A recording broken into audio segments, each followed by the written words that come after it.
Okay. Yeah, I think we're live. Hey, everybody. And Hey, everyone. Hello, cosmonauts. buenos dias from Mexico. We have people like from all over the world here. Federico is in Germany, Gregory and Jack, I think you guys are in the US. Yeah, this was ultra last minute. This new format introduced by Jack and I. So we're the hosts today. We don't have a name yet for this, even though there's some very good ideas from cosmonauts. We made a tweet yesterday. So we'll figure this out later. But yeah, I think before we get into a bit of an introduction round, make sure everybody in the chat to tell us if the sound is all right and the audio quality. And if not, then please let us know, because that's the most important thing. I think I will make a quick introduction of you guys, because we can get into all things Cosmos Hub and Atom directly without wasting too much time. So Jack, I think, doesn't need an introduction. He's an absolute OG and legend in the space, core contributor, co-founder of Sommelier now, and also with his fund Strangelove, running nodes, securing chains, improving the overall Cosmos ecosystem.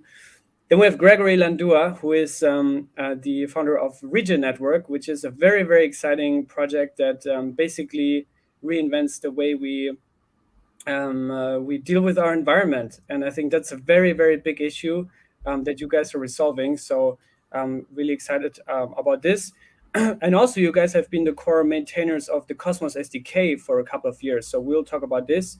And then we have Federico, who is the co-founder of Evmos, the most highly anticipated upcoming launch just around the corner. But Federico is also an OG in the space. I think you also did a lot of contributions to IBC and overall to Cosmos technology. So this is a really cool panel that we have today. And yeah, maybe Jack, I don't know, do you want to share some initial words? For sure. Well, as far as the name, there were some great suggestions in your thread. I think like Into the Cosmos I liked, but splitting atoms might be my favorite one out of there. I just think that's very cool. I like that. Yeah, that's nice. But I think that one of the things that I'd love to highlight on this show is, Gregory, obviously from Regen Network, Fedi, most of you probably know him from Evmos, but Gregory and I met back in 2018, and the Regen team has been absolutely pivotal in ensuring that the hub has the success that it does. They're shipping a few major features in the next release that the DAO stuff that we'll talk about a little bit later that I'm super excited about. And, when I came on in Cosmos, Fedi was already working there, and we worked out of the same office for a while. Great times. Yeah, they were. That was a fun office. And he was instrumental in shipping, not only the Cosmos SDK, Fedi was the guy behind the scenes writing all the tests, but also IBC too. So, what I'd love to highlight on the show moving forward is how much work everyone from the ecosystem still does on Atom, and how much of their work has contributed to making the Cosmos Hub what it is. And, this is what is different about Atom, and what is different about Cosmos is there's no one leader. There's no founder cult. It's a bunch of people working together towards this common goal. And that's kind of unique in crypto, which I find really, really cool. And we mediate the whole thing through on-chain governance, which is pretty wild.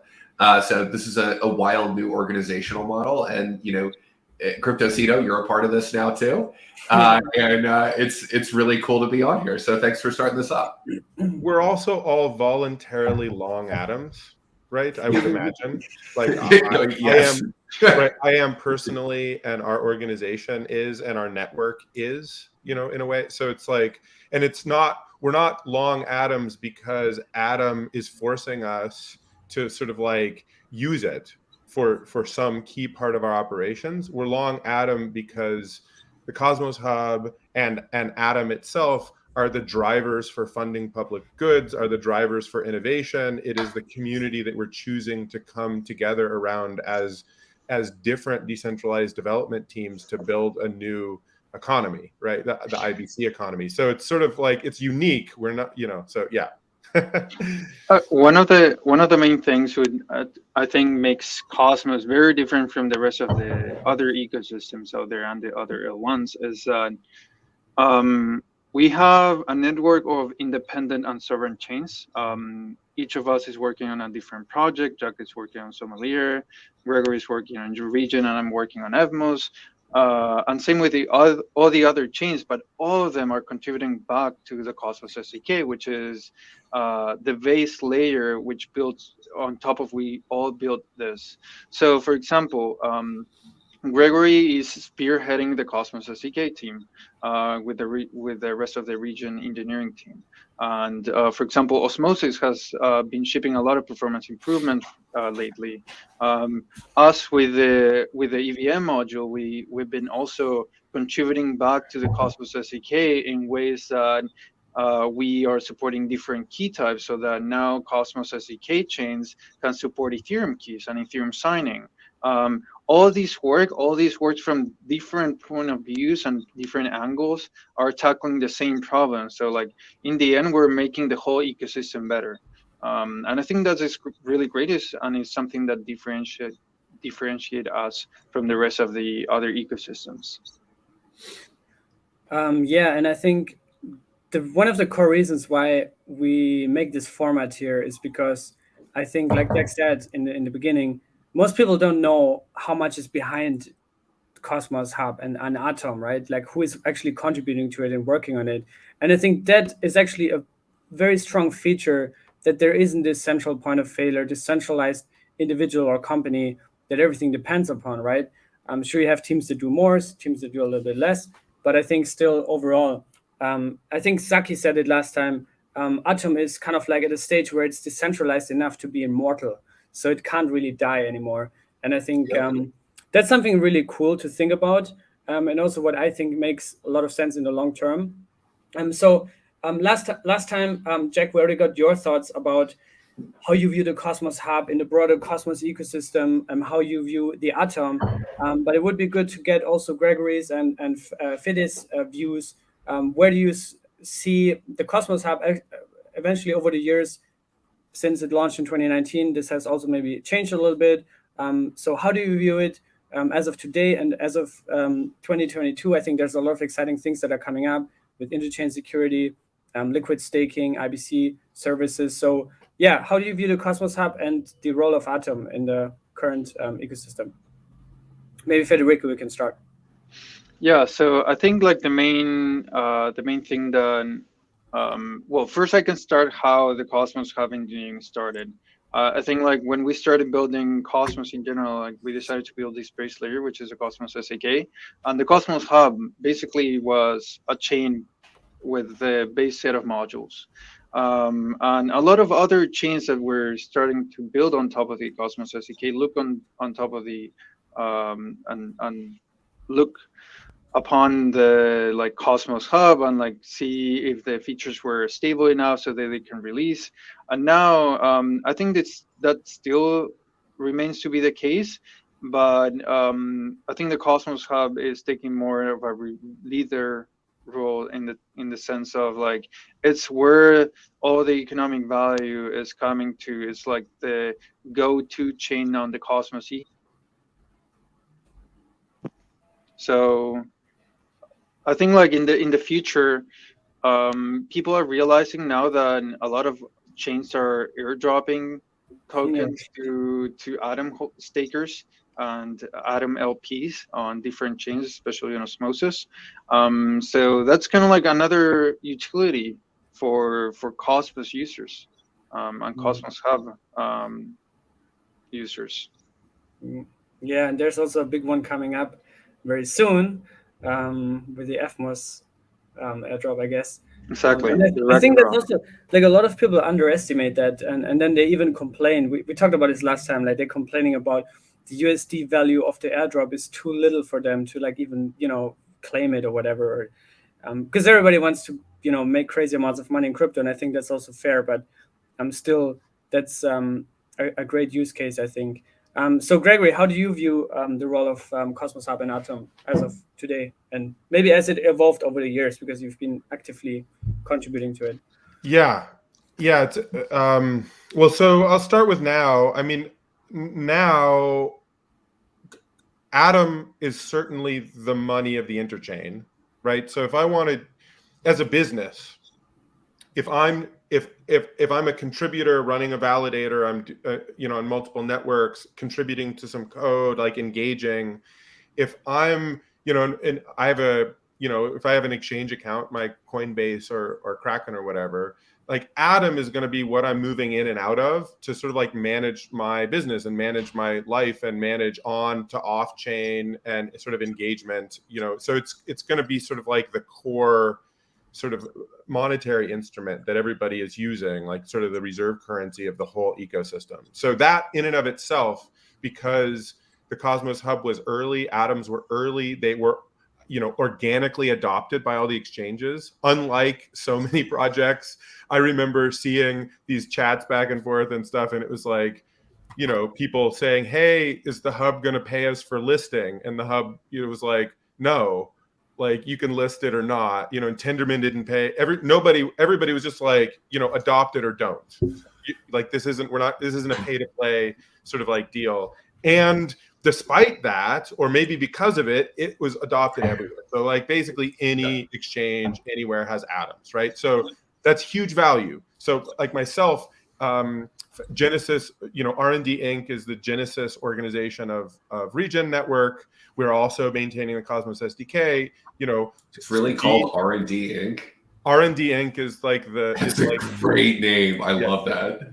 Yeah, Regen Network Development, R&D. So it's like a double entendre. It's like that's fantastic. How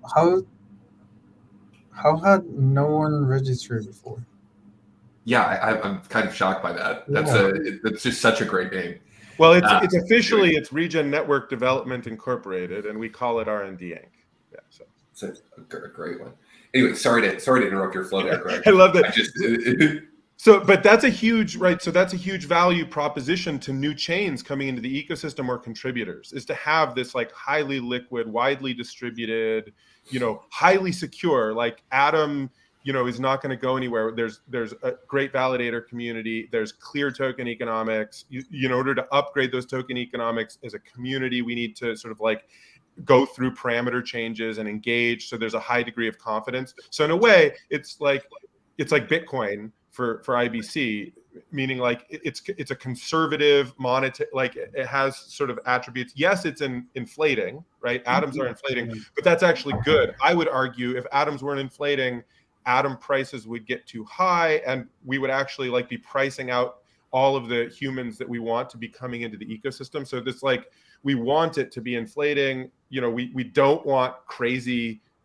I don't, like, as an Atom holder, I actually don't want Atoms prematurely hit $500 or even $100. Like I want people in like the organizations that we're building relationships with, I want when we're all investing in each other, for there to be successive upswings of value so that value can get cycled back into the ecosystem. So this sort of like cryptocurrency asset class of IBC, of the interchain world, is sort of like first and foremost the like role right now, right? And that wasn't necessarily, I don't know actually if Jay and Bucky foresaw that. I bet they did. But that was a chat. That was definitely a discussion that was had in the early days. But there were a lot of people saying like that's never going to happen. But like right, well, because people didn't see IBC, right? It was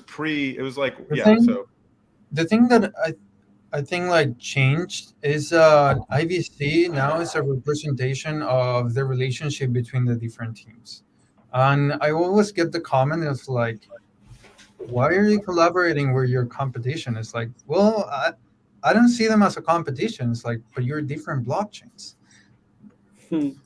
But our collective economic value, the network effect of IBC, the network effect of a frictionless inter-blockchain economy in which you can create your own sovereign economic parameters for a specific community. So you don't have this like sort of like tyranny of globalism, right? But actually it's like, no, in this blockchain, I can seamlessly interact with you, but in my own blockchain, I'm setting economic parameters that take care of the users of that blockchain. So Stargaze and Evmos have different token economics.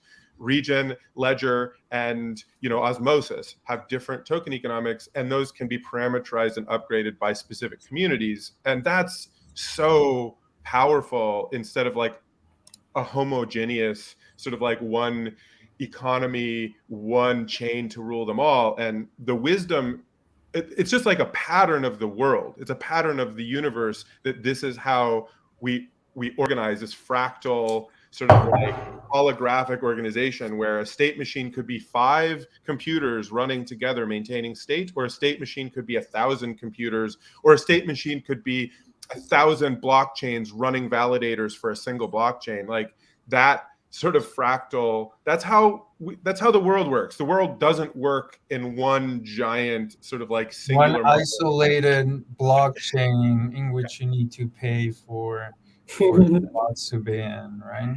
It's all about collaboration. It's all about communication and interoperability. Yeah.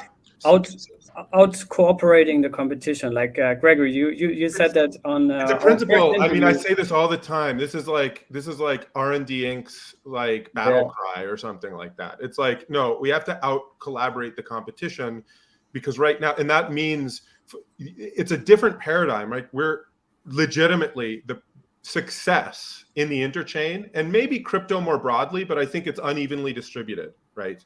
I think Web3 or crypto or sort of like DWeb or, you know, the Internet of Blockchains, universally competitive advantage is being useful and cooperative with a network of autonomous sovereign entities. Like that's actually like the paradigm. That actually might also be true in the normal world. You know, you see business people, you know, you could be sort of successful in a limited way by being sort of like by doing lots of vampire attacking kind of like cutthroat behavior. But by and large, like, you know, you got to be collaborative. You got to be cooperative. You got to stick by your word. You have to have integrity. You have to build long-term relationships.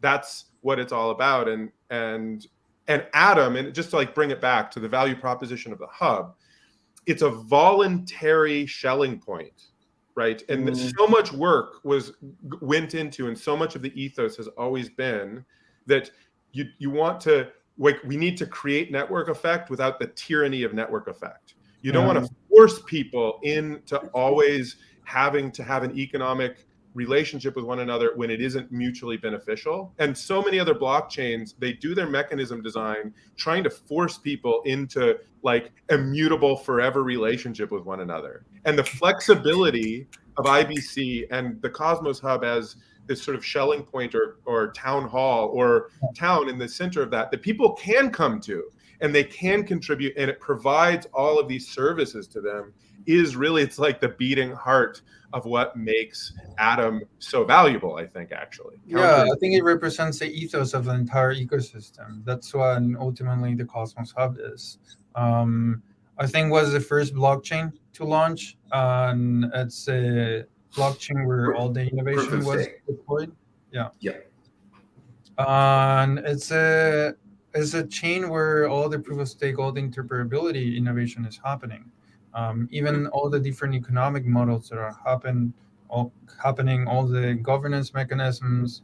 Also, Gregory and Regen pushing with a groups module that is even giving even more flexibility. There are more changes to the governance. Is live right now, which is huge, and it's on the hub, right? So these innovations come to the hub. I think that's a really good place to kind of stop and talk about a major feature coming to the hub. And, you know, this is something that at Cryptocito, I would love to see you guys use. You know, when there was recently that big governance proposal with Osmosis to, you know, fund Cryptocito and to do more stuff, the hub would probably love to set that up too. Setting up a DAO via governance on the hub, and then being able to delegate responsibility for different functionality of that DAO to sub-accounts and even sub-DAOs is an extremely powerful and flexible organizational model that, you know, we haven't really seen deployed in blockchain more broadly. And, you know, Cosmos has, ever since the early days, been all about governance.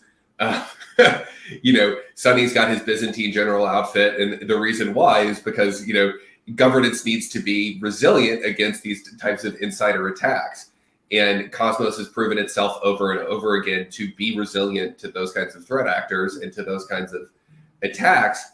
And the reason for that is our focus on governance and our focus on collaboration. And it kind of all comes back to that.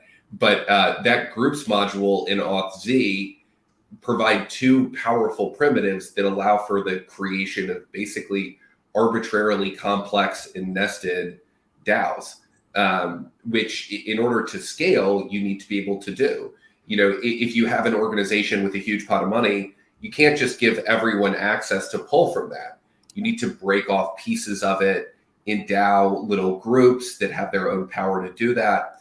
And this is why we see broadly across blockchain, and this is an issue in the Ethereum ecosystem, treasuries are underutilized right now. And that's because the technical difficulty of actually deploying those treasuries in a safe way is very, very hard. With tooling like the groups module in Auth-Z, we will be able to delegate responsibility for certain pieces of the treasury to subgroups that are, say, using that atom to market make on osmosis. And via interchain accounts and some of the other things coming out, we'll be able to do that in an extremely transparent way where all of the authority sprouts directly from the Cosmos Hub governance process and then is delegated slowly down to smaller and smaller subgroups that are executing the actual plans. And all of that is transparent on chain. This is going to allow for a broad deployment of the, I think it's, I've got a little spreadsheet here with this. So let me pull it up, but it's, I want to say there's like a few $1 billion in community pools. Totally. It's like, how do we manage? Yeah, there's about $3.2 billion in the IBC community pools, IBC addressable community pools right now. So when we're talking about total addressable market for this DAO product, like that's $3.2 billion under management, where the tooling for governance is going to improve by 2 or 3 orders of magnitude. Like that's crazy. How do we ensure these funds are properly managed to like fund new public goods? I think like in our case, it was like one of the main projects that got funding. Also, like Cosmos got its funding from the Cosmos Hub community pool. So there's a lot of innovation that can happen if we allocate these resources properly. Cryptocito, the effort that what we're doing right now, is also funded by the Osmosis community pool. So how do we keep pushing for more innovation to happen? How do we push for more projects in general to be funded through these public goods that we have in the ecosystem? I think, I think probably as an ecosystem, and I know Marco is sort of thinking about this at Interchain. I'm forgetting what the project name is. I'm drawing a blank, but sort of being able to incubate and connect different projects. Program. What's that? Yeah, the Builders program. Builders program. Yeah. So I mean, I think there's sort of like being able to create the right as community. What I would love to see is more sort of like inter-blockchain funding. Like, so what if the SDK was actually funded in equal parts by Terra and Cosmos Hub and Evmos and Regen and other folks? And for instance, right? What if the Builders program and scaffolding and like the infrastructure for I mean, one of our biggest bottlenecks right now is new developers, right? And it takes time to become sort of fluent in the full tech stack, right? Yeah. It takes some time. Each IBC, Tendermint Core, Cosmos SDK, building a new Go module for it's a complex bit of software, right? And so it takes time. So funding the ability for the community to actually invest in the humans, the developers, the coders, that's another thing. Like us together pooling to say, hey, we know that our success as an ecosystem, needs that. I also have sort of like dreams someday of sort of like interchain funding of ecological regeneration. I mean, that's Regen Network's vision, right? Where we have $3 billion we could put to work, for instance, going long on carbon as a transformative asset in the new economy. Natively crypto, high quality from forests and ecosystems. Wow, that would be so fantastic. So and that creates a whole, like, I guess the commonality between those three examples: collectively funding the SDK, funding some sort of scaffolding for projects, funding the sort of like mentorship and education of new Cosmos SDK engineers, right? CosmWasm engineers, these different tech stacks, and funding sort of like, and investing in new assets, whether they be ecological credits or the new chains like Evmos and other things, where that wasn't really an investment, but you could see it starting to do that venture sort of like funding. All of those, the commonality where I wanted to wrap that up is that it builds the sort of like the economic foundation for a thriving, vibrant, highly liquid, enormously valuable ecosystem and economy, with that core pillar of we're trying to avoid the tyranny of network effect. We want people to be able to create economic transactions that are win-win, not force people into an extractive situation. And so all those things, I'm super bullish on us figuring out ways to fund. Yeah, it will be great. For example, so first thing, what you mentioned, like how do we fund more developers, more products, more chains, and this is and how do we give back to developers? This was actually one of the main things we thought with our rec drop, and I believe, are one of the first airdrops to give back to upstream contributors of the ecosystem, not only in Cosmos but also in Ethereum. We're giving back to Cosmos SDK, Tendermint, IBC engineers, and also Go Ethereum engineers. We're currently going to be reaching out to all of them because it wouldn't be able to for us to launch Evmos without the enormous work that they pull out in different ways and in the different layers that we use. So that could be entirely funded in the future by all these community pools, but by governance. Governance could also, for example, say, okay, I want to be early, say on Evmos, and the Cosmos Hub could pull up a governance proposal to like get a bunch of Evmos tokens once we launch, and then like be really early and then distribute all those Evmos to the token holders. That could be another way in which the token holders would act like shareholders of like this asset management that will be like the chain. There are like multiple ideas to basically explore different ways in using this community pool funding to benefit not only new projects from being created, but also to fund these different public goods, different and ultimately the users and the users and the stakers would be directly benefiting from that. Yeah, and I think from my experience with Cryptocito, but also with Cosmoverse, with the team, with the conference that we did, just to say that, hey, we're funded by DAO, that's fucking awesome, right? That's, I think, not many people can claim that to have an investment from a DAO. So I think that's something really cool. And I think this also launched this effect that more and more other content creators or conference organizers look into this. I think shortly after that, I got approached by a guy who now put up a big proposal on the Terra network to fund this Terra Fest. It's a giant event that they want to make somewhere in the UK.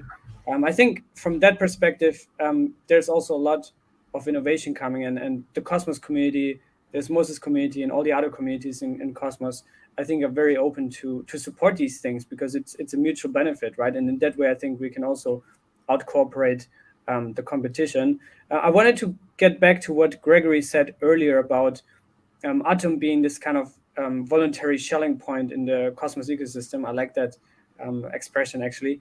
But what about the people that are just now figuring out that, oh, Cosmos is actually cool and Atom is actually, in the top 20 for a long time, so they're starting to do their research now. But then they figure out that, oh, since there are no enforced dependencies to use Atom to set up a new chain or to route IBC traffic, they quickly get bored and say like, oh yeah, you don't actually need Atom, so what's the next big coin in Cosmos, right?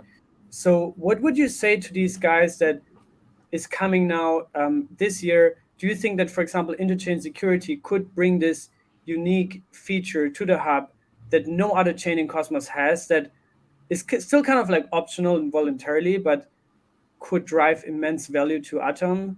Do you think that this alone will be enough, or what do you think are the main features? Enough for what? But so interchain security is going to be available for everybody, right? So Regen network will probably use interchain security to help people who want to be creating a state machine for specific, for instance, IoT data to back claims, where you may have a lot of transactions. You may not want some sort of like weird sort of like token economy system. You just want a high security ledger for data transactions. And like, who's going to provide that? You want it to interoperate natively with the eco credit module and other things that are happening on Regen Ledger. We're probably going to, Regen Ledger will probably look into as a community like, hey, we might want shared security there. Evmos may want to give people the ability to sort of like shard and have shared security. So will the hub. So the hub's ability to use, I just want to emphasize this, the hub's ability, and I'm a bull, but I want people to be real. The hub's ability to leverage shared security to increase Atom value depends on the community of contributors making it happen and actually providing value for the ecosystem, not just like throwing it up and assuming that everybody will use it. Because the way we structured the entire system is to avoid the tyranny of network effect, so that the most effective teams can find and organize and coordinate and provide value for the ecosystem.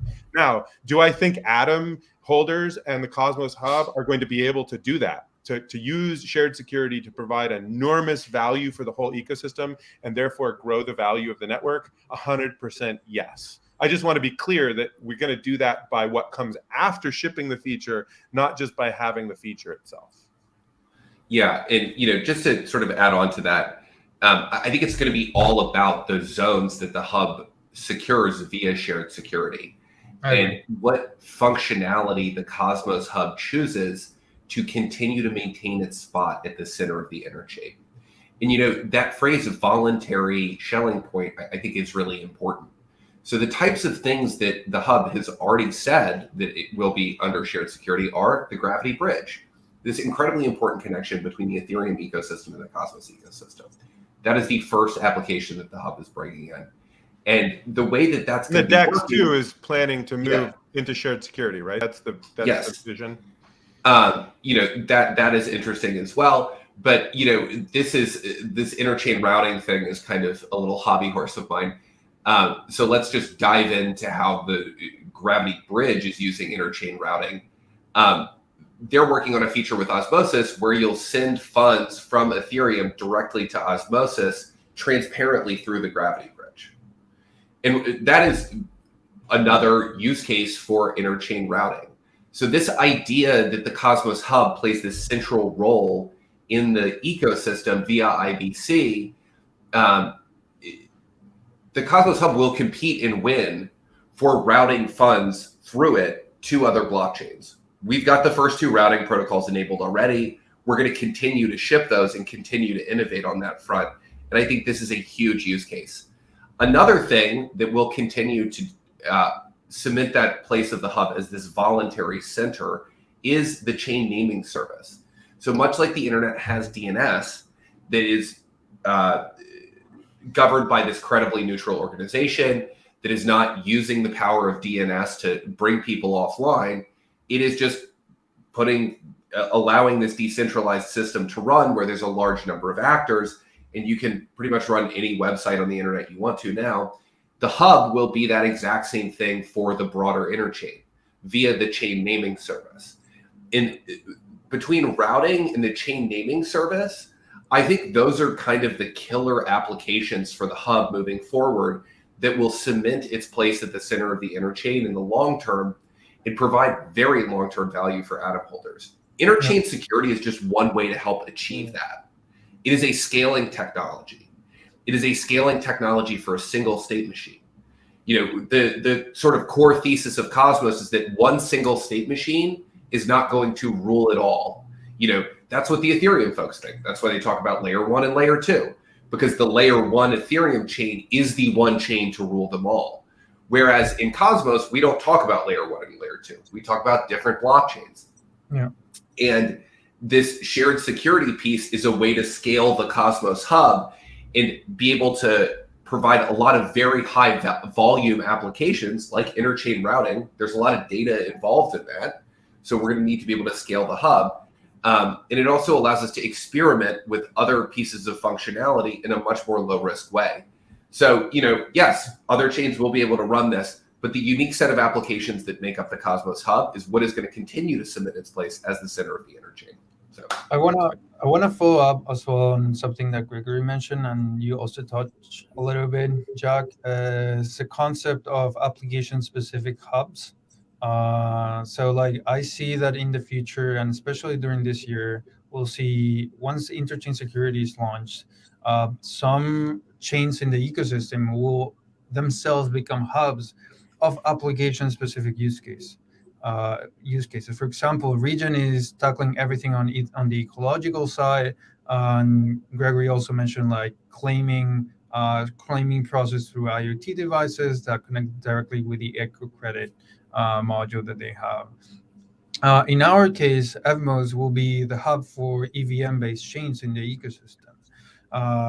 The hub will derive most of its value itself through the routing mechanism that it will provide and the high security. So if you want a chain with high security and like a professional network of validators, you'll probably go to the hub. Osmosis itself will probably be like an AMM laboratory or like DeFi laboratory within the Cosmos ecosystem. So you'll have these application-specific hubs popping up in the entire ecosystem, and they'll connect with other chains. Now, the main question is, will these child chains or these zones that are connected to these hubs be developed by the same team that created this initial chain, or will there be other teams that will voluntarily connect to these hubs? And I think that's the main question that we're trying to answer now. And it also comes to the value proposition of these hubs. How can you offer like a suite of products or a suite of UIs and better UX for the end user so that new teams can voluntarily connect to your application. And following up on that is, in the case of Evmos, we'll see most likely different smart contract application dApps first deploy their smart contracts on the Evmos EVM, and then spin off as a separate chain connected to the Evmos hub through security. So depending on the value proposition that each of these zones provide, there will be like different incentives as well for creating child chains. But I think like in this year and the next year, we'll see these application-specific hubs coming up, and thus the whole value proposition of Cosmos will have to consolidate on the application-specific cases. I want to bring up that my understanding of shared security and the way that it's being implemented leads me to see a future in which there might not even be that many child chains that are clones, meaning they're only from a single chain. like it couldn't happen, that Evmos and Regen, for instance, say, you know what, we want to help capture all of the cool green ecological smart contracting projects over on Ethereum. We want to bring them over, create network effect, fund them. You know, maybe we're securing that child chain together, right? Maybe, you know, Cosmos Hub and Evmos want to make sure that, you know, so you'll start to see this. Maybe Gravity Bridge is going to be co-secured by, you know, Atom holders and Evmos holders. I don't know. You know, what are the ways in which we're creating new space, you know, statefulness, blockchains that are providing value to a couple of different blockchains in the process of that. So it's going to be both. There's going to be specific things like there's going to be super specific applications, and there's going to be not so specific applications. In either of those scenario, Cosmos Hub has this like super privileged advantaged position that I believe makes it's going to continue to be the voluntary shelling point for all of this stuff. It's going to continue to be the place where innovation is taking place, where the bulk of liquidity is taking place. And so the Cosmos Hub can be the bulk of most of those pieces. But, you know, Zaki was sort of talking about different potential futures in the last sort of, I guess, like the kickoff episode about, you know, of Cryptocito does the hub. Right. And I kind of forget exactly the categories that he was mentioning, but there was sort of like a venture partnership model, right? And that's, you know, and then there's sort of like the provision of utility model. And I think the answer is going to be both of those need to happen, right? So the hub is going to need to innovate and provide a naming service. But probably what we learned with the relationship between the Gravity DEX and Osmosis is probably, you know, you're going to come up against, the hub is going to come up against these dynamics where it's either competing with innovators or it's supporting them. And so as each of these it's like the source of innovation, it's funding the public goods.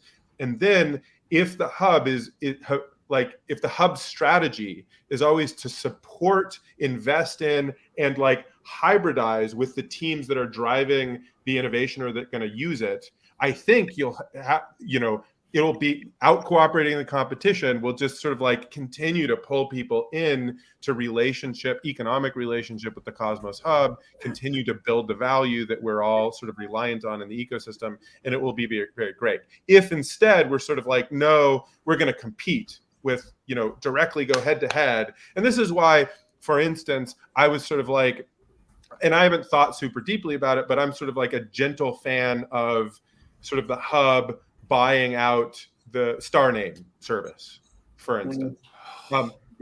Right? And because it hasn't gotten adoption, sure. And maybe I'm wrong about this, but it sort of like it's like a philosophical or ethical, it's sort of like, it's a way of approaching that says, we're going to support the community of innovators as a hub, create sort of like venture partnerships, because that's going to be stronger. And in that case, it may not be I haven't thought too deeply about it, but I'm just describing like the instinct there and like why I have that. All right, how are we going to do that? How are we going to buy all those tokens? Without spiking the price. This is more of like, it's a shared security. I think more so we would say we want these two. We're going to create a new naming service. It's going to be a child chain. It's going to be secured by IOV and Cosmos, and it's going to be maybe there's going to be some additions, re-architecture, other things. Maybe some of it stays, some of it doesn't. Again, this is very half-baked, but I'd love to get pushback. Star name is for accounts. And like, you know, having a naming service for Cosmos, cool. I'm definitely down for it. You know, I would question the value of like the Atom holders buying star name. I think that, you know, if the price was. But what I was just saying is, like, maybe I'm conflating. Like, I know at the beginning I said buy out, but I actually think the way it would work is like a shared security zone that's partially secured by IOV tokens, and that has part of its functionality being a naming service, and then part of its functionality being other key registration services that are needed for sort of like interchain naming, right? So it wouldn't just stop there. I guess my thought on that is like, putting a chain that has not been successful out in the market and getting adoption for its naming service in charge of a naming service that needs to succeed for the hub to, continue to maintain its centrality. Like, I would have some serious questions around that. And, this idea keeps getting tossed up, but everyone who's proposing it, like, I don't see anyone using their star names anywhere. And when people are like, who uses star name? I don't hear anyone saying yes. So, that's like, this idea keeps getting kicked around. I think Sunny is kind of the originator of it. Or Dave, even Sunny doesn't really use star name. So, it's kind of puzzling to me why this idea keeps getting thrown I think it's like, it's probably not going to get as much adoption as ENS on Ethereum. Like, you see around on Twitter, like, and everyone has its. For sure. I'm a Cosmos. I'm an IBC Maxi, and I've got my ETH, name for the the small things that I do over in Ethereum, which is like, I'm a member of Common Stack, which is like a groovy token engineering DAO, or I do GitHub stuff because I love the GitHub community. And so I'm like, I got my ETH name, but I don't have my star name. It's true. So, the first tutorial we built for the Cosmos SDK that Fedi helped me maintain was a name service. And it allowed you to register and update the data that your name resolved to. So these types of things are not very difficult from a technical perspective. The hard part about bootstrapping a naming service, and my experience in this is like fairly deep. The first company I worked at in blockchain was a company called Blockstack, which came from a project called Namecoin, which was actually the first application-specific blockchain, believe it or not. It was a fork of Bitcoin and they were doing Bitcoin names basically back in 2012. I started working there in early 2017. And, we saw a lot of difficulty getting adoption for that naming service. And in fact, Stacks stuck with that naming service for like 5 or 6 years and then pivoted away from it. And now they're doing this sort of like layer 2 on top of Bitcoin with their own programming environment. And they've kind of completely given up the idea of blockchain names. So this idea has a long history. A lot of this work kind of came out of the Internet Identity Workshop. Then that forked off into the sort of DID spec effort that Microsoft led. There's a lot of like old school Bitcoiners involved in that. There's a long history to this sort of thread of ideas. ENS is one of the most recent, the recent iterations. It has seen social acceptance in the Ethereum community, which is sort of a key first step in expanding broader. But I think that the sort of competitive landscape for identity services is incredibly challenging. And we would do better to sort of start greenfield if we wanted to do one as the Cosmos Hub. Also, the set of requirements for a chain naming service are very disparate from the set of requirements for an account naming service. So anyway, that's kind of my opinion there. Thanks for bringing that up, Greg. I appreciate a little debate on this show. Yeah, I mean, look, I hear all of that, and I guess my smooth brain sort of like hears all of that and is like, yeah, that's all true, but it doesn't really. It's like it still might make sense. The main thing is like what Jog said. If it's not adopted within the ecosystem, it's probably not going to be adopted by. Totally. This would be an active choice to adopt that specific piece and be like, we think that there's something there and we'll use it as a community, and in a situation in which there hadn't already been individual adoption, which might not be.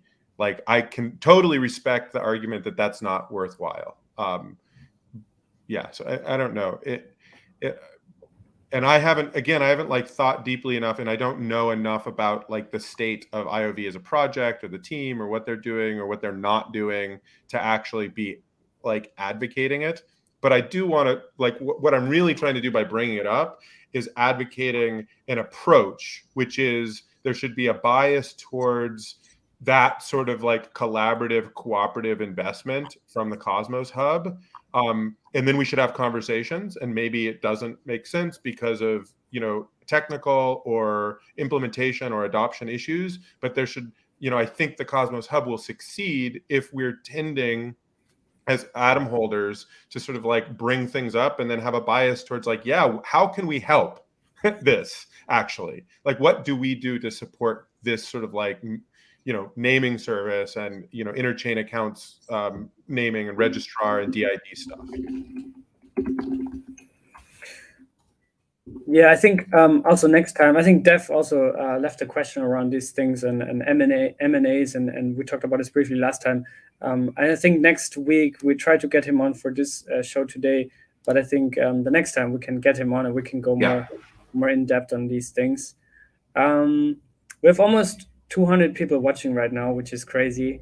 We're almost at the hour mark, so I think everybody who's watching right now, drop your questions right now. I think people are already starting to ask questions.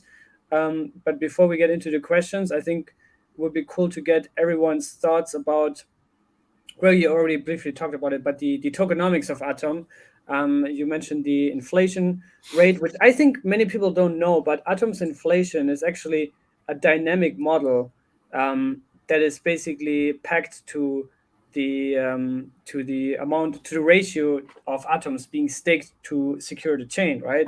And I think this was designed when, in 2018, 2017, something like that, which is like way before proof of stake chains were even a thing, right? And this is, I think, so ahead of the time because, I mean, of course, if you peg it to the security of the chain, you kind of like incentivize or, reward also people to add security to the network. So I think that's really cool. But it shocks people often when they see, oh my God, it can be up to 20%.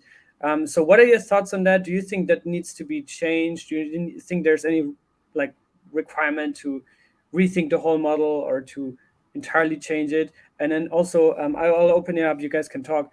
Federico, I saw you tweeted a few weeks ago about Atom potentially having a redomination where you just 10x the amount of atoms and then you have a lower price, and then it would appear for more people to be like, oh, hey, there's more atoms simply because the price is lower, right?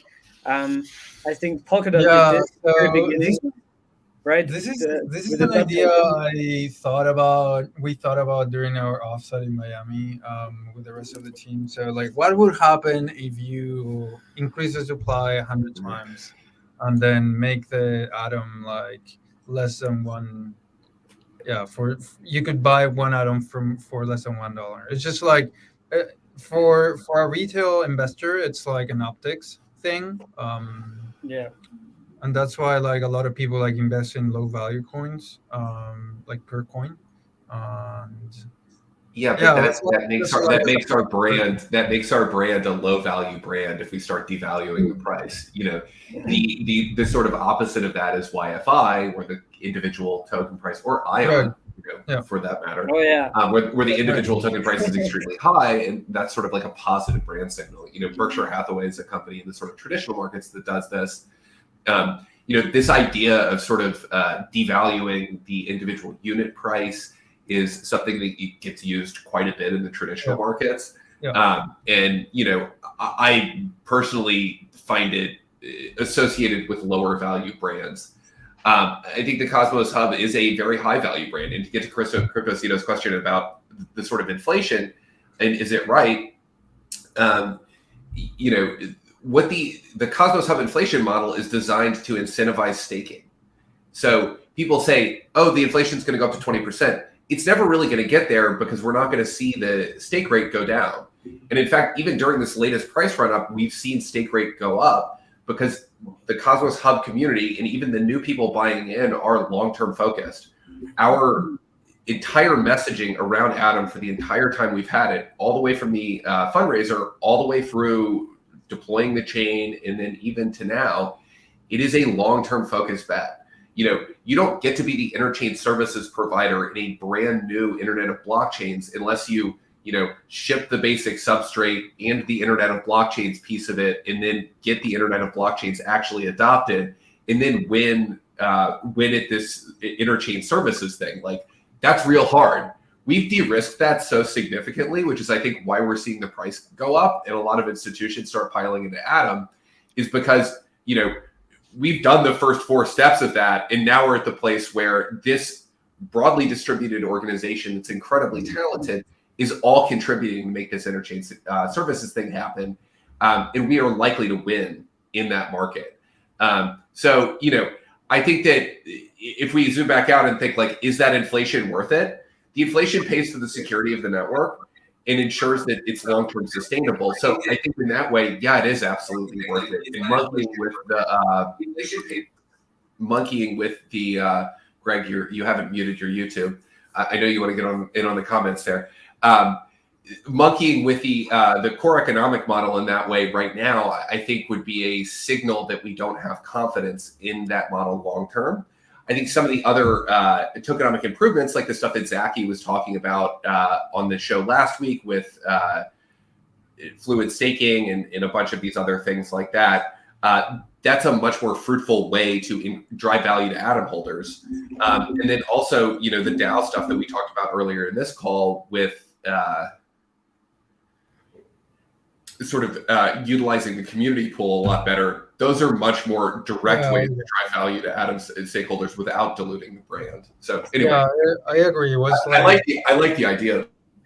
It was just an initial idea in the sense of like what would happen in terms of optics, but it would be an engineering nightmare because you have to basically apply that change to all the different chains in the ecosystem at the same time. So if you had tokens LP and osmosis, you'll have to also do that.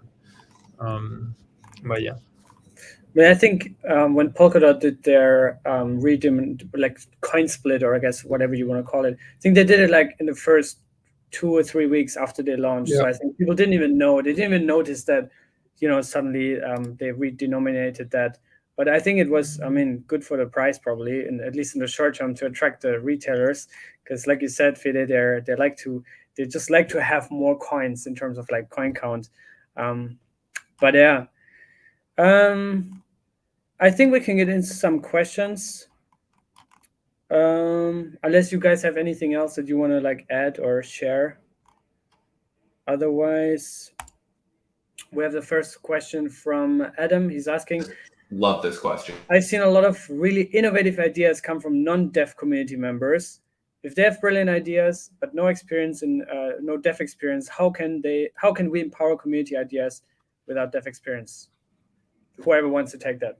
I'd love to just shout out by saying I think we should probably be firing up the Cosmos Hub discourse again.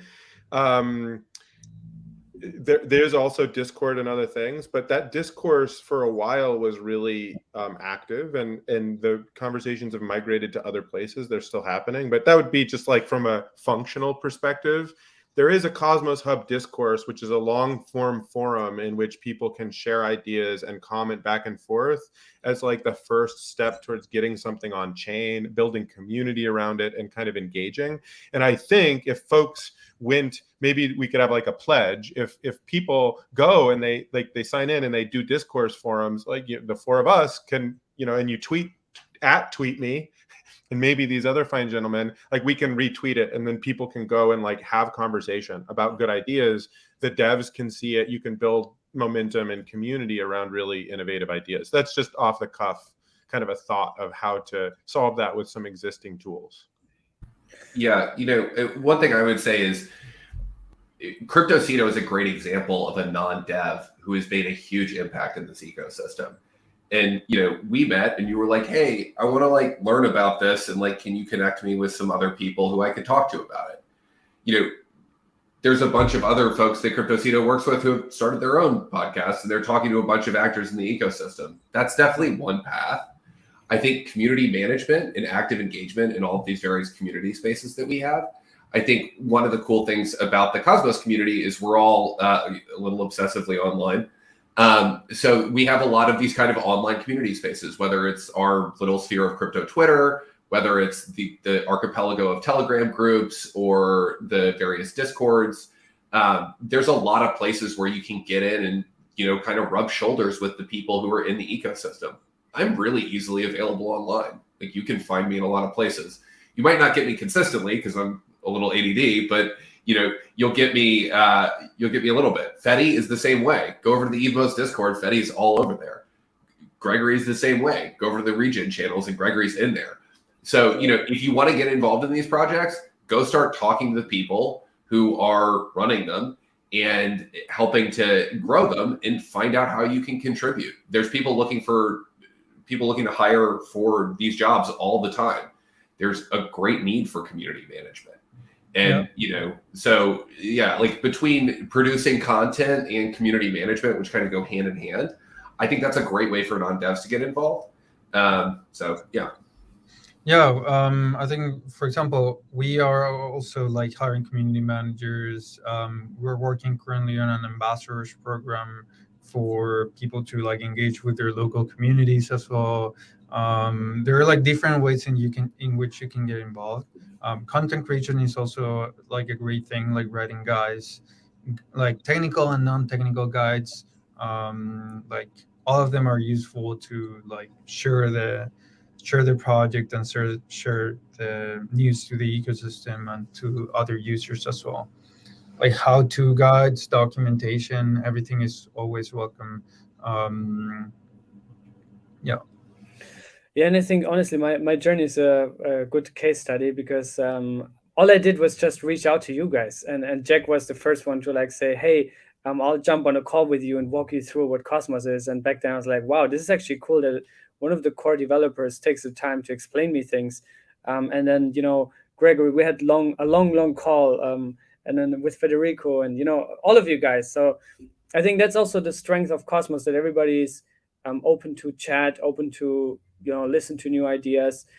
And you see now, I think we're seeing this already.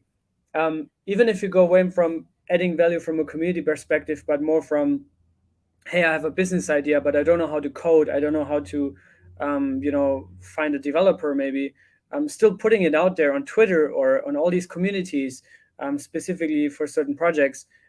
You will always find somebody that will help you, like 100%.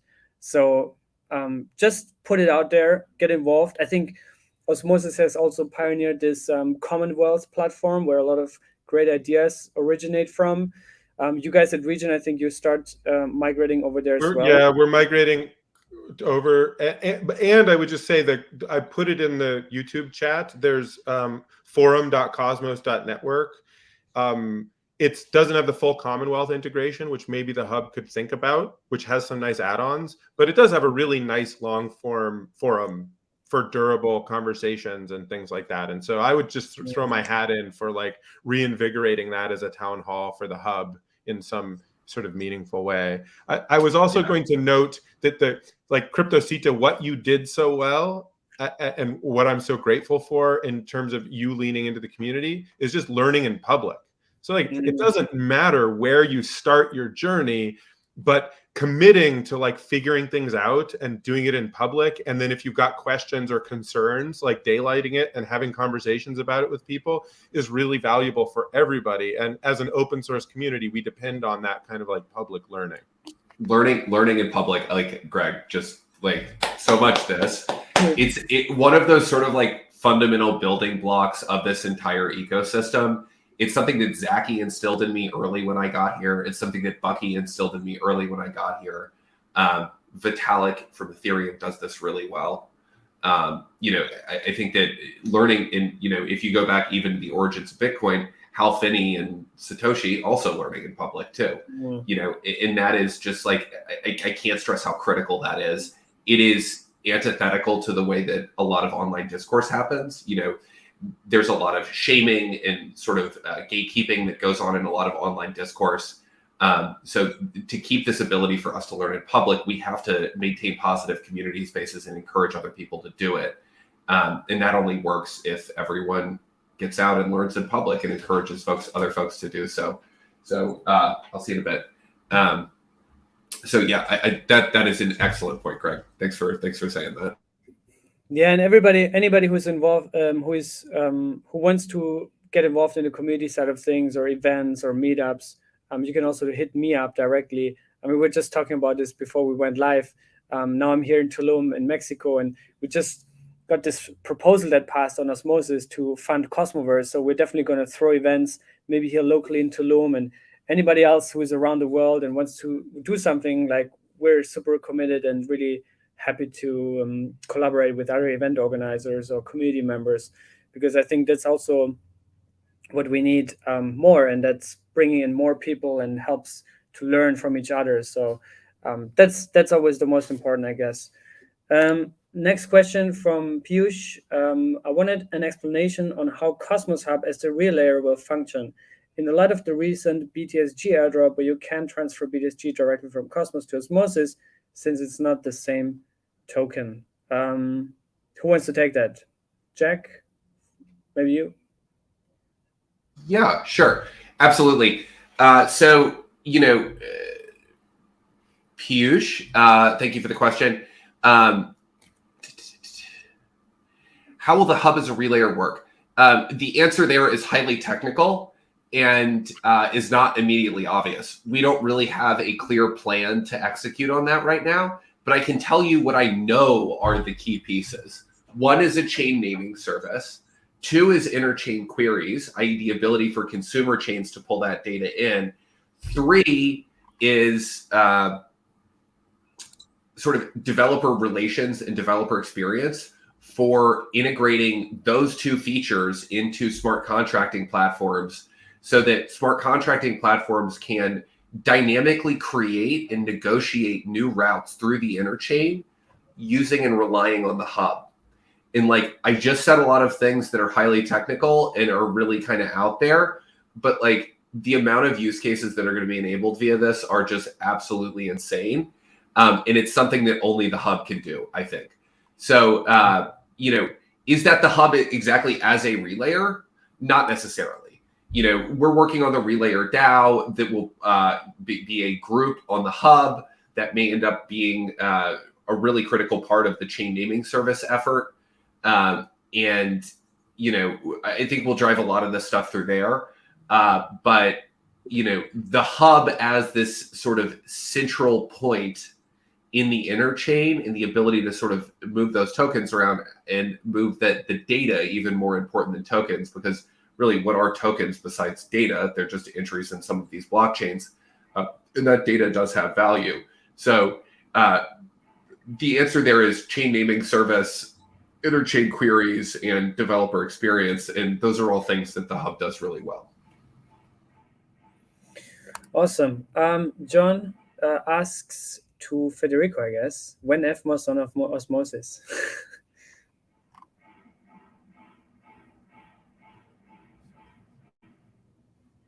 I think, yeah, you were muted. Sorry. When Evmos and Osmosis, I think like shortly after launch, we'll probably launch with IBC enabled. Which is this month, right? Yes, this is this month. So we're targeting the 20th, but there's still a lot of engineering stuff that we need to do. So we'll, of course, keep the community up to date with all the developments. So probably you can expect it by the end of the month to be in Osmosis. Nice. Could not be more excited for that. Oh, well, thank you, Peaky. And let me just give a shout out to the price chat. Guys, I gotta jump here. I gotta go talk to Joe from Chorus One. We're gonna talk Cello to Cosmos IBC, which is pretty fun. So growing IBC to more and more networks. But this was a fantastic first hub show, Cryptocito. Thank you for putting this on. I hope you guys have fun wrapping it up. And in a couple of weeks, we'll have some more folks on. This is rad. Yeah. Say hi to Joe. Take care, man. Thanks. Will do. I'll catch you guys soon. Yeah, we can do some more questions if you got. You still have a few minutes, or? Yeah, I have like a few more minutes. Okay, a few more minutes. Let me see. Will not take too many crazy questions.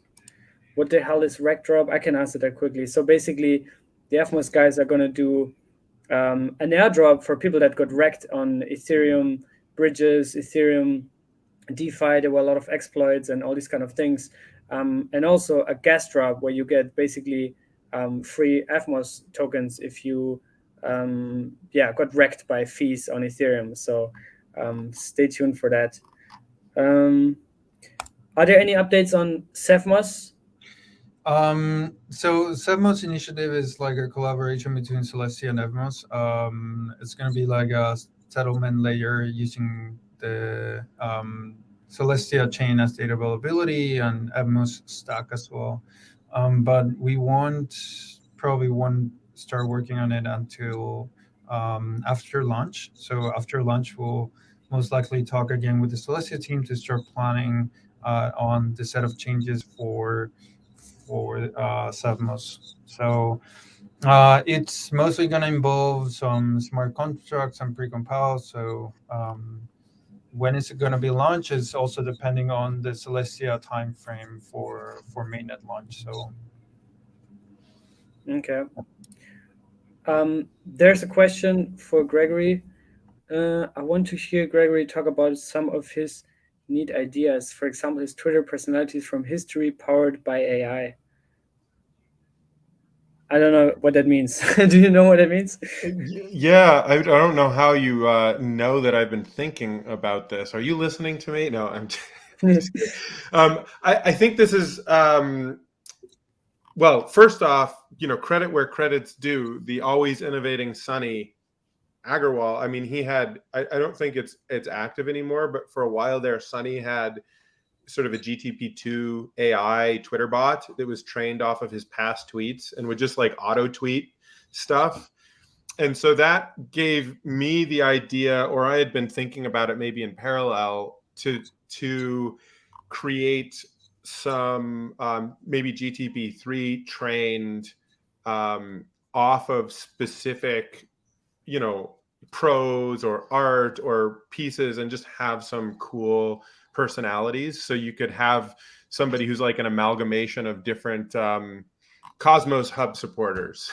This just like randomly, it's kind of fun. It's more for fun, like on Twitter, because you get nonsense too. You get these Twitter bots will tweet all sorts of hilarious, weird stuff. And yeah, I mean, I also, there's like this cool, I met somebody at Cosmoverse, actually, Cello from the 11 Yellow team. And they have this Buto dynamic AI generated NFT project, which is like training, it's doing super cool stuff. So like there's a training set of all of this, world-class art, and then it gets recombinated through the AI recombination algorithm, and then the community votes on which art they think is cool. So it's sort of like it's training the AI to go in a way that specific group of people likes. So, sort of like add that thoughtscape together. And, I think there's a whole bunch of very interesting, like a blockchain is a state machine.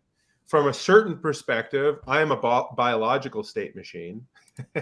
You start to create sort of like training sets and bring them together onto a state machine, and you can actually have these really cool autonomous. You could have a vision of like sort of like community, almost like weird collective community-owned personalities that are pumping out art, or managing a treasury according to a specific sort of like thesis, or or engaging in provision of public goods of other sorts. That's sort of like AI or computer aided sort of like group governance of specific pieces of things. So that anyway, I think that's what he's referring to. I'm excited about that. I'm going to be trying to. I don't know how many folks know, but I live and work from a maple syrup farm, and as part of the product line, I have this vision. When I have time, it's going to take. I haven't had time to do any of this, but to create sort of AI generated art. So to train it on some of my favorite authors and artists. So it'll be some sort of like solar punk, cottagecore, New England, sort of like poetry, prose, and so each each vintage, because we sort of are like doing batch by batch maple syrup here on the farm. So each vintage then has not only the uniqueness of that snapshot in time where the trees are running, the sap is coming, we're boiling it, and it's very specific. It's just like wine. You have like very specific flavors, but also you're sort of generating, like a haiku and a little image or something that's really specific. It's like, sort of like learning from NFTs in a way to create that indelible, specific, essential, non-commodified sort of like scenario. So I'm always super interested, and I think this is one of the reasons why I love Cosmos so much, in the way in which this technology actually allows people and places and communities to express uniqueness. Right? Not just to have everything be homogenized and be the same. Like that's what we have going for us in Cosmos, is the technology to celebrate sort of like differences actually and work together. So that kind of diversity driven through technology is always really interesting to me. Yeah, maybe we can do 1 or 2 more questions. Andrea is asking about whether there are plans to make IBC tokens from different channels, but the same chain fungible with each other. I don't know who of you wants to take that. IBC tokens from different channels, but the same chain fungible with each other. Oh, like fungibility. So like you mean like ICS20 tokens being transferred from different chains and then like making them fungible. I don't think there's a specification for that. Like on the protocol level, because it's assumed that the same token coming from different channels have different underlying securities on the relayer side. So I imagine this will be done most likely through clients. So if you have an AMM, you could also like transfer or like have like a stable pool between like the same token transfer by through different channels. But for now, I guess it's going to be handled only on the client side level, so like on wallets and exchanges.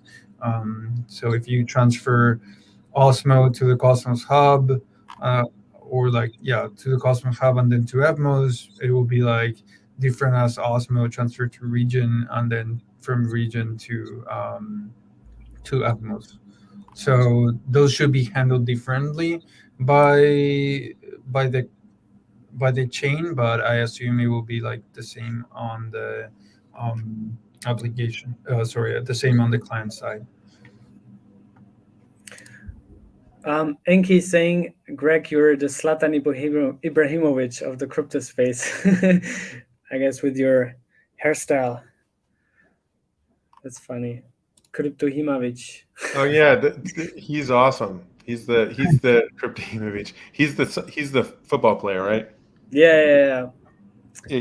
Well, today I actually have it up in like the full stylish man bun, which I don't always do. Because no, but it has style. It's cool. Dawson is asking, will Evmos be the full name and EVM coin abbreviation? So that's a great question.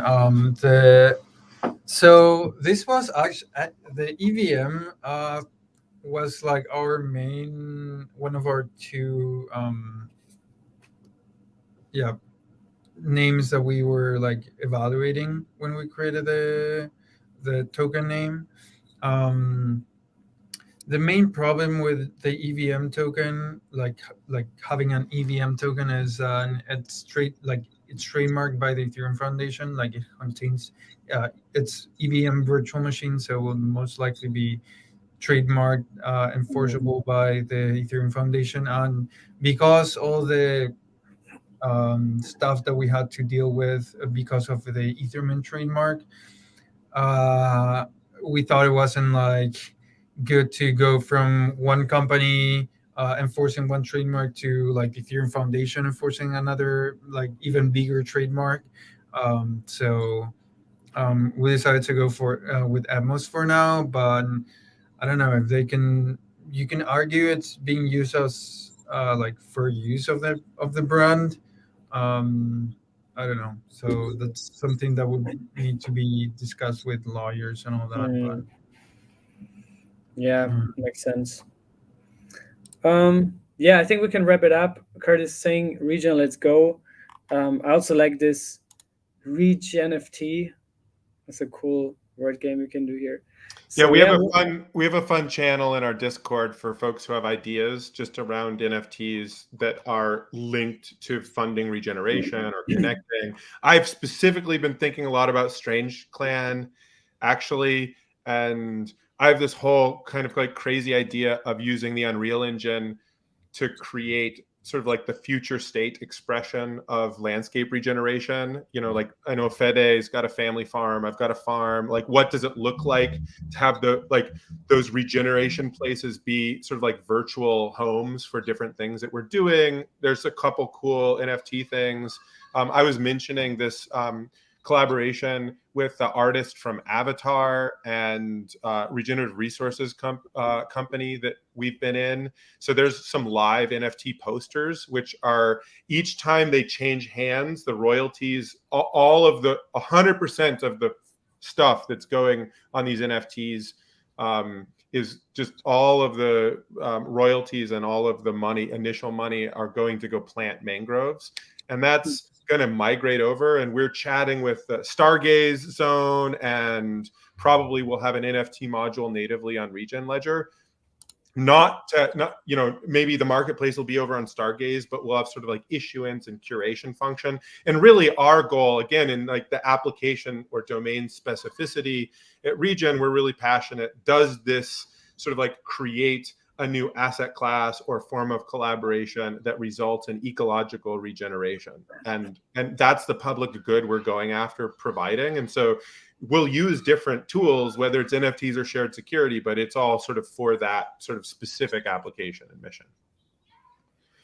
Yes, this has been really fun. Thanks for doing this very last minute. We're almost at 1.5 hours. I think we can wrap it up here. And also, Giancarlo's asking how Tulum is. The tacos are calling, actually, so I have to go and get some tacos right now. But yeah, I hope that we'll see each other again here on my show in whatever form, in an interview or whatever. I think, Gregory, we could also do one sometime again about all things Regen Network, so many exciting things that are happening there. And then Evmos, I think I'll have Akash on my channel very soon to talk about the hottest and latest there. So yeah, thanks for doing this. I hope the community enjoyed it. I think they did, because there was at the peak, I think, around 200 people in here. So that was cool. And yeah, thanks again. And we'll keep in touch. And any questions for any of the panelists today or guests, just reach out to you on Twitter, I guess. Is that the best way to get in touch with you? Or yeah, 100%. Okay. Awesome. All right. Thanks, Take care. Cryptocito. Have a good one. Bye. Bye-bye.